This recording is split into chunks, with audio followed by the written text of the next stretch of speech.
Hello everybody, thank you for viewing my channel once again. I am back once again, obviously. If you have not subscribed, please do subscribe. And tell all your friends to subscribe as well. And yeah, so here we go. I have part two. This is long awaited.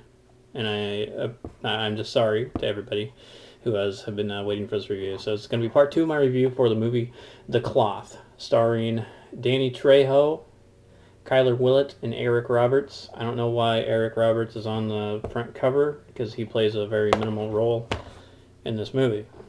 Anyway, The Cloth is really a typical horror movie with traditional exorcisms. Well, actually just one traditional exorcism being performed, and it actually provides a different twist as to how good fights against evil, with different levels of weapons and depending on which demon is being fought.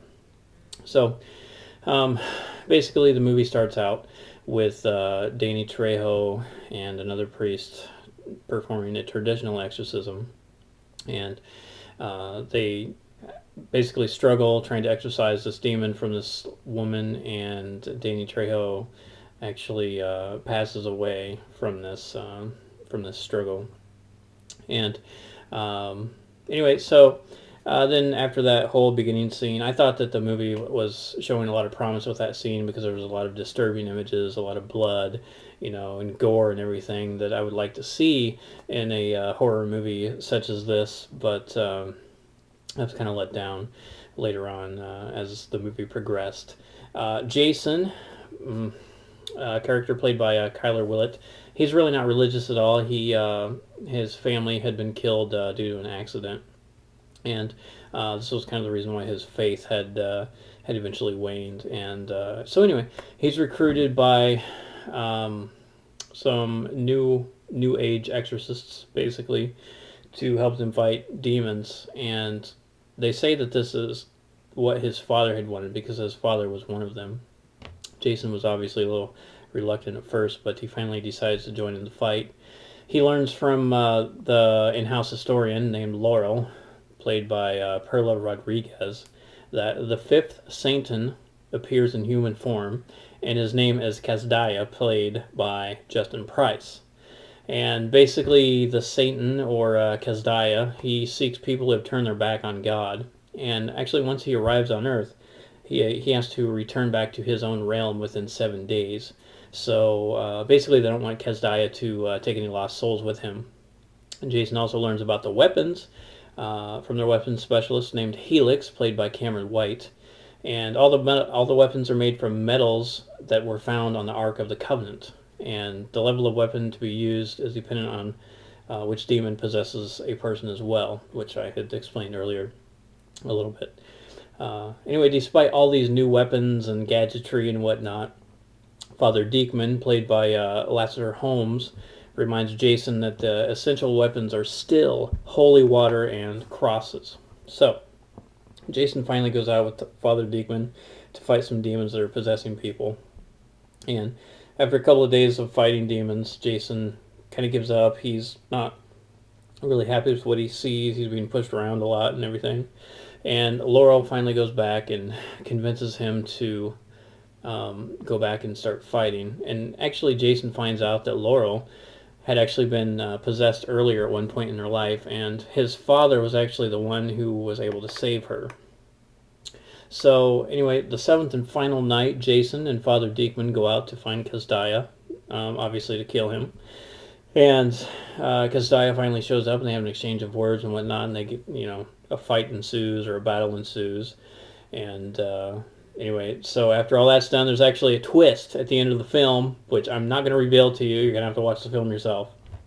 So this movie, The Cloth, some of the CG graphics in it sucked. I'm not going to, sugarcoat it or anything.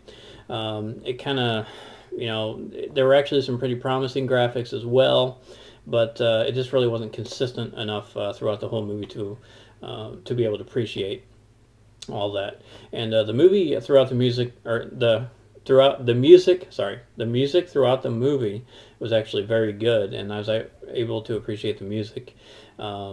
But I was a bit disappointed by the storyline and how they killed the demons, because as the demons had been possessing people, and this is kind of a hole in the story, it appears when they, or how they defeat the demons, is they are actually killing the people, or in my terms, the vessels that the demons have taken over. And that was kind of a hole, like I said, in the story, and it didn't really get explained if the actual people are dying or if the demons are dying and the people come back. That just wasn't explained. Overall, The Cloth, it's not the worst movie I've seen, but it still needs a bit of help in order to get a higher rating from me. It really seems like one of those cheesy sci-fi original movies that you see on TV, you know. With that being said, the film wasn't a waste of time either. There were some entertaining elements in it as well. Overall, I give this film an average rating. I'm going to give it 3 out of 5 stars. It's definitely worth at least one look for horror fans. So overall rating of The Cloth, 3 out of 5 stars.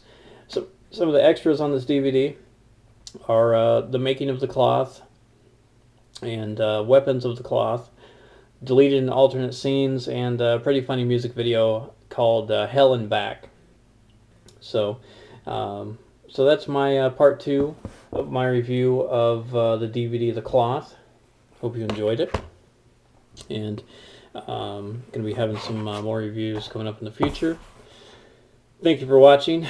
I will also have a more detailed written review on my website. It's going to be in the description down there. So visit my website, like my Facebook page, subscribe, all that good stuff. Tell your friends, and until next time, have a wonderful day.